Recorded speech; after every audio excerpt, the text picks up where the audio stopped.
Good morning guys, hello everyone, welcome to my channel. Asa खालामो नोंथांनाव इयुन मोजाङै दं सिनोनि आंबो मोजाङै दं. जोंहा नै guys हिनजावा गारि सोलोंगासिनो.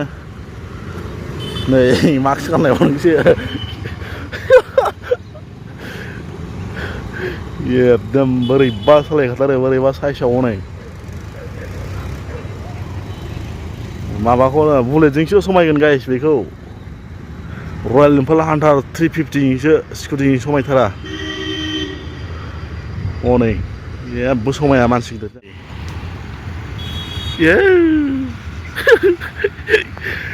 गिलुं गिलुं सालायगासिनो हनै मादैया जोंना.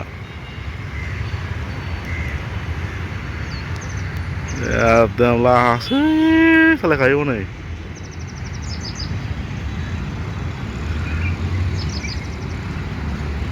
याबो बरियाखा गाइस भिउआ नै ओरैबायदि बरिया. नै बिथिं स्कुल दं आरो ओमफ्राय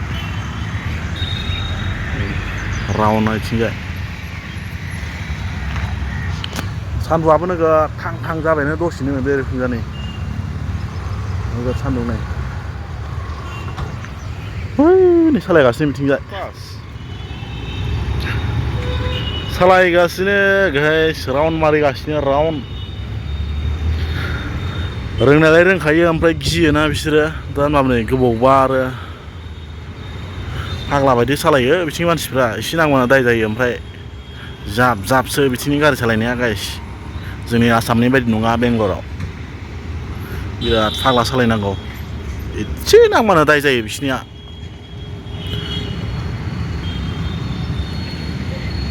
ओइ नैबे हाइ लाइफ बिल्डिं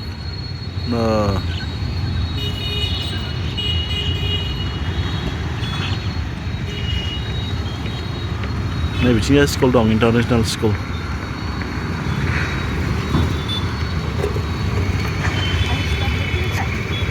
दे मा जाखो? जालाबो. दे सालाय र'.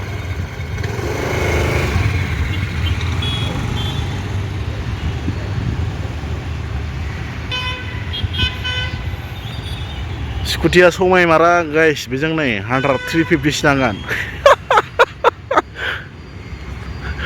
Oh my god.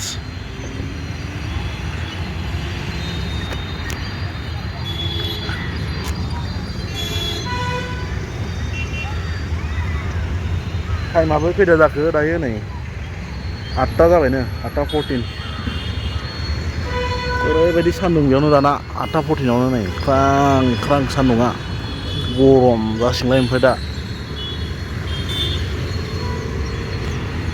स्कुलनि दा टाइम जाबाय दा नै नोगोद मानसि फैदों दायो.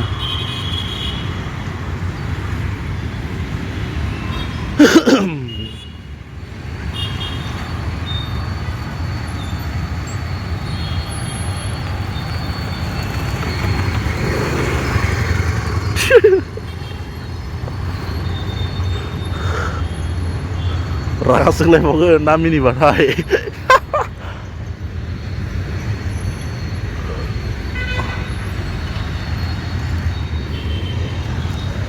जायगाया मोजांबालाय खारनो हागौमोन आंहाबो. गैया माथो हाद्रि गोजा खारजानाया बेहाय. एकदम मैलाथार जायगायानो नै हाद्रि गोजा. बयथिंथ' माबासो प्लास्टिक गारजोबनाय दाखोर गोजा. दसे हाद्रि गोजा नै खारजाया बेहाय. बिबार होना प्रप'ज खालामाखै थास' बिबार होना प्रप'ज खालामाखै आंलाय नोंखौ सना डाइरेक्टसो आंलाय वाट्सएपआव I love you बुंदों.